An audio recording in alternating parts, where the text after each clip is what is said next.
The views and opinions expressed in this channel are those of the host and do not necessarily reflect the views of our guests. The views and the opinions of the guest do not represent nor reflect the views and opinions of the Lockoutmen channel, nor its host. Our guests' opinions are their own. This channel is for educational, entertainment, and informational purposes only, and utilizes fair use materials in accordance with applicable laws. What if Walmart Spark drivers stop showing up for certain customers? I'm talking about the ones that don't tip, that don't leave comprehensive messages, and the ones that love to keep playing that shady ass tip baiting game. That's what we're going to talk about today in today's episode. Let's get into it.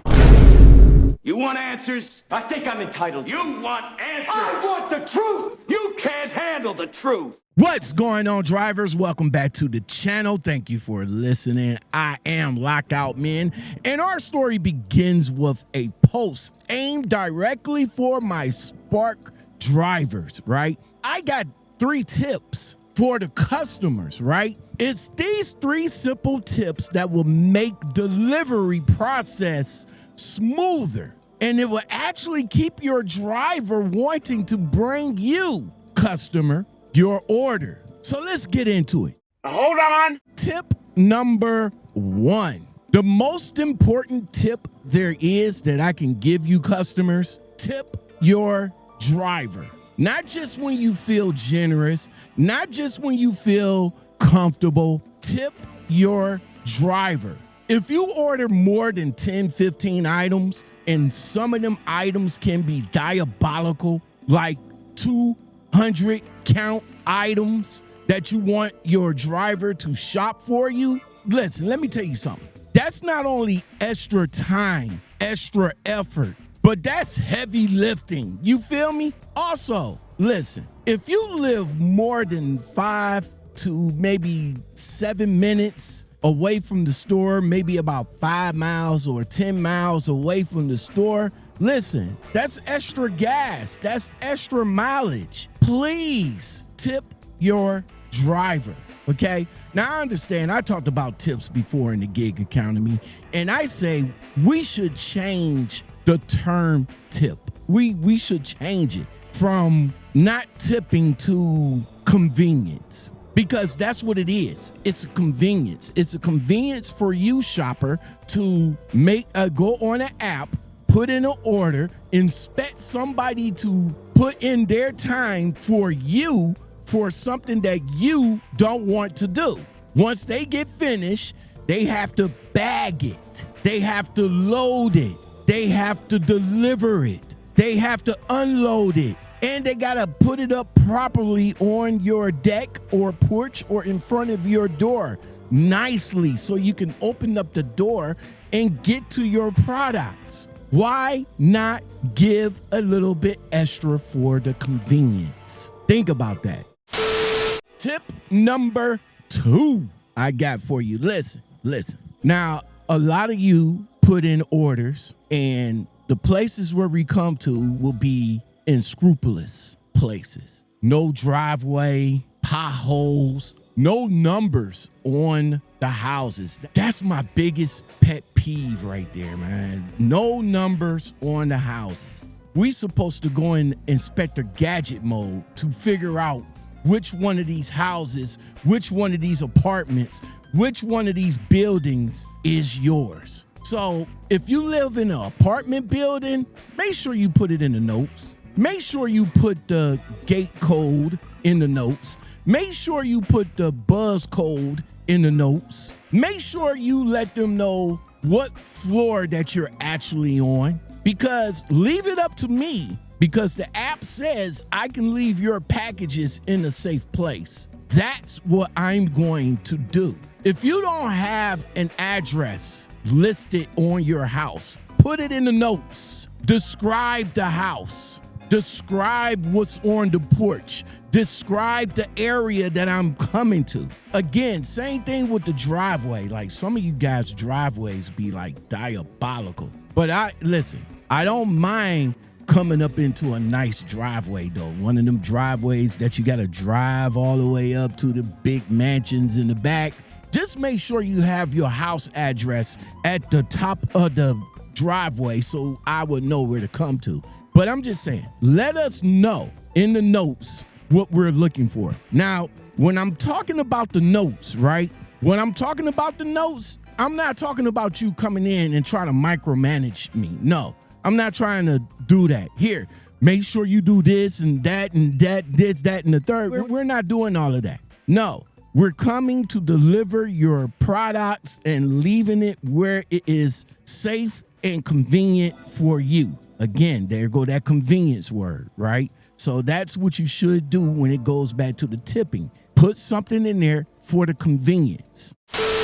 Tip number 3, y'all. Check it out. Tip number 3, right? Now, this is another pet peeve of some drivers. Now, thank God that this never happened to me, and I'm knocking on wood so it never do. But if it does, don't do this. Tip number 3. Tip number 3 is don't tip bait, right? And for you guys to not know what tip baiting is, let me just tell you, tip baiting is when a customer puts more money in the tips to incentivize the driver to pick it up and bring it to them. Then once they get it, after all said and done, when it's delivered, they go back into the app because they got 24 hours to adjust the tip. They can either put more, which is a good thing, or they can drop it down all the way down to 0, which is a bad thing. So listen, do not tip bait, okay? If a driver brings all those 25 cases of water on your porch and stack them up nicely, and you go in and lower the tip after that, I'm telling you right now, you're gonna be blacklisted, right? We talk amongst one another. We see the orders that come through. If I don't pick it up and somebody sees your name and I go back and tell them, hey bro, be careful. They mess around and take the tip back. You can best believe your orders will be sitting there. See, we remember everything. We remember the customers. We remember the houses. We remember the names. And some of these Spark drivers out here, they write names down and keep it in a little black book, which is called the Blacklist book. And they pass it around amongst us drivers. Like I said, I haven't been tipped and I'm not looking forward to it. But I'm just saying, if it ever happens to me, that's going to be the last time. When I see your name, I'm not going to accept it because I already know what you was about. See, we will remember, and eventually you customer, you will start to notice that nobody is exactly rushing to get to your order. And that's for any and everybody across any gig apps, any gig delivery apps, especially with DoorDash. They need to do better. Like, I don't understand how they expect somebody to pick up and deliver for 2 to on a 10-mile run. I don't get it. Make it make sense. So drivers, first off, this isn't about being nice, all right? It's about being respectful. Delivery drivers aren't making crazy money out here, especially off of DoorDash or Uber Eats. Now, Walmart, it's not crazy money, but it's decent money, okay? But the base pay can be lower, and your tip sometimes makes a difference between if it's worth bringing it to you or not. See, listen, if you think $5 is too much for one of us to bring you your order, to drive out their way, load up your groceries, drop them off at your door, you probably shouldn't use the delivery service in the first place. You should just put on your robe and your bonnet and your house shoes and come out to Walmart and get you your own groceries. Hold on. So drivers on this channel, we're going to bring it to you, right? I appreciate you guys coming here, rocking out with me. Thank you very much. You guys know who I am. I am Lockout Men. We have conversations about everything trucking, everything gig work. So again, I really appreciate you guys coming over, sitting down, having a conversation with us. Make sure you hit that like, subscribe, and engage in the comment section when it comes to stuff like this. Let me know if you're interested in anything on this channel. Reach out to me at lockoutmenpodcastguest gmail.com. And those notes, listen, that's not just for our convenience, man. It's also for your benefit. I'm telling you, the quicker we find your place, the faster you get your orders. Listen, you wouldn't expect a package from UPS if your address wasn't visible, right? So why do you expect us Spark drivers out here to guess? I don't get it. And last but not least, before I get out of here, let me just touch on the tip baiting again. I know I touched on it, but I need to touch on it again. See, that is straight up trash behavior, okay? It's garbage. It's not cool. If you can't afford the tip you put in, don't put it in. Just leave it up to that driver to figure if he wants to bring you your order or not. But don't just dangle a big tip over their heads, expecting them to pick up your order and get it to you a little bit faster, and then snatch it back like a thief in the night. That's just scammer, scummy energy right there.